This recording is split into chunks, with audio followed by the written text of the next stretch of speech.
Gare du Nord, si la distribution des repas se fait dans un cadre non confessionnel, sans intention malveillante, alors cette distribution ne sera pas interdite.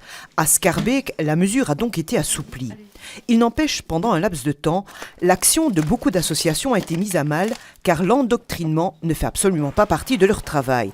L'association Les Samaritains, par exemple, ne lâchera pas les plus démunis.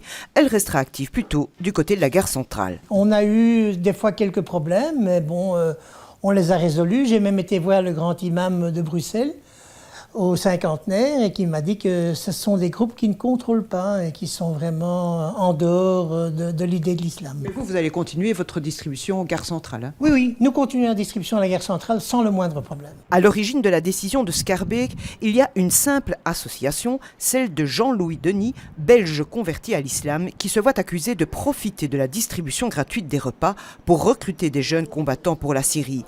Pour le secteur de l'aide alimentaire, l'interdiction totale de distribution des repas était une mesure inappropriée. Des associations vont justement aller précisément faire de l'aide alimentaire à la gare du Nord pour protester contre cette mesure et nous la soutenons. Nous soutenons tout à fait ce genre d'action. Parce qu'arrêter l'aide alimentaire, c'est tout à fait injuste.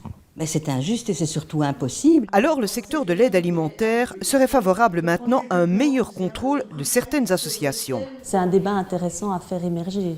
Voilà. Pour éviter des dérapages. Pour éviter des dérapages. Contrôler et encadrer des associations, oui, dit le secteur de l'aide alimentaire. Mais cela passe par un agrément, ce qui suppose une aide financière, et c'est là tout le problème à Bruxelles.